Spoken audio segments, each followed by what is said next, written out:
अस्सलामुअलैकुम। आप देख रहे हैं एक बात और मैं हूं मिसबा सईद और आप सबको अपने डिजिटल प्लेटफॉर्म पे खुशामदीद कहती हूँ। सुना है बहुत सस्ता है लहू वहाँ का, एक बस्ती जिसे कश्मीर कहते हैं। साहिर लधियानवी लिखते हैं, जुल्म फिर जुल्म है, बढ़ता है तो मिट जाता है, खून फिर खून है, टपकेगा तो जम जाएगा। खाके सहरा पे जमे या कफ़े कातिल पे जमे, फ़र्क इंसाफ पे या पाए सलासल पे जमे, तेगे बेदात पे या लाशे बिस्मल पे जमे, खून फिर खून है, टपकेगा तो जम जाएगा। जुल्म की बात ही क्या, जुल्म की औकात ही क्या, जुल्म बस जुल्म है, आगाज से अंजाम तक। खून फिर खून है, सो शक्लें बदल सकता है, ऐसी शक्लें कि मिटाओ तो मिटाएं न बने, ऐसे शोले के बुझाओ तो बुझाएं न बने, ऐसे नारे के दबाओ तो दबाएं न दबे। आज पाकिस्तान भर में, पाकिस्तान समेत पूरी दुनिया में योम कश्मीर मनाया जा रहा है और कश्मीरियों के साथ इजहार यकजहती का दिन है। आज 76 बरस बीत गए। कश्मीर के ऊपर हिंदुस्तान का और हिंदुओं का जो गासबाना कब्ज़ा है वो मुसलसल 76 साल से जारी है। और कहने को तो अमेरिका इंसानी हकूक़ का सबसे बड़ा अलंबरदार है, लेकिन इंसानियत की सबसे बड़ी तज़लील में कुछ भी करने से कासिर। आज हम देख रहे हैं कि गज़ा में, फ़लस्तीन में, कश्मीर में मुसलमानों का कत्लेआम जारी है। मुसलमान या फिर मज़हब से बालातर होकर अगर देखा जाए तो वो एक जगह, लेकिन कम अज़ कम इंसानियत को तो मद्देनज़र रखा जाए।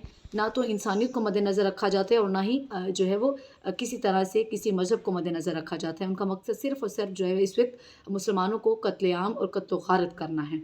और अफसोस की बात यह है कि इस कत्ल गारत को देखते हुए हम हर साल जो है वो कश्मीरियों के साथ इजहार यकजहती मनाते हैं। क्या सवाल यहाँ पे ये पैदा होता है कि क्या सिर्फ स्याह पट्टियाँ बांध लेना और चंद मिनट के लिए खामोशी इख्तियार कर लेना, चंद सेकंड्स के लिए खामोश रह लेना, या फिर बाज़ारों में, सड़कों में एक मार्च कर लेना, या फिर टीवी पे आके अनाउंसमेंट कर देना, कश्मीरियों के साथ इजहार यकजहती का जो है वो झंडा लहरा देना, या फिर अपनी डीपी के ऊपर कश्मीर को आज़ाद करो या फिर ब्लैक डे लिख देना और अपने व्हाट्सएप स्टेटस लगा देना, अपने तमाम सोशल मीडिया ऐप्स के ऊपर जो है वो चंद एक जुमले कश्मीर के लिए लिख देना या महज चंद अशार कह देना काफ़ी है? बिल्कुल भी नहीं और हरगिज़ नहीं।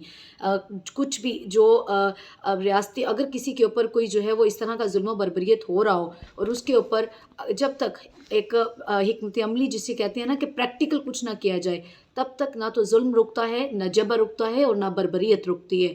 गज़ा में जो शहीद शोदा हैं उनकी तादाद 27,000 से तजावुज़ कर गई है और वहाँ पे सबसे ज़्यादा शोदा की तादाद में बच्चे शामिल हैं, बूढ़े शामिल हैं। और कहने को अमेरिका इंसानी हकूक़ का लंबरदार बना फिरता है। पता है इंसानियत की इस तज़लील में सबसे बड़ा हाथ किसका है? बज़ाते ख़ुद उस सुपर पावर का है, लेकिन शायद वो ये भूल चुका है कि वो इस दुनिया की सुपर पावर है, लेकिन सबसे बड़ी सुपर पावर ऊपर बैठी है और वो एक एक कतरे का और एक एक आहू सिसकियों का हिसाब वो ज़रूर लेगा।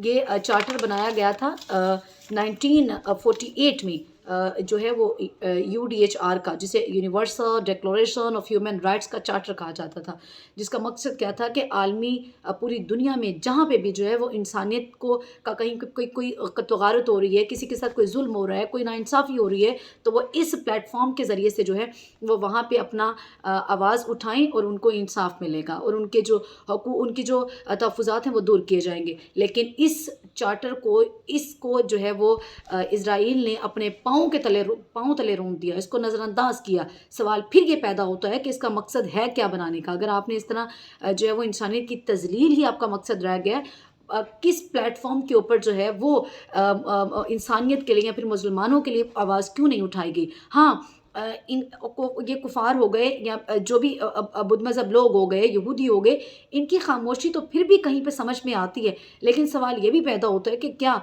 उम्मत मुस्लिमा की खामोशी किसी सूरत काबिल कबूल है? हरगिज़ नहीं और बिल्कुल भी नहीं।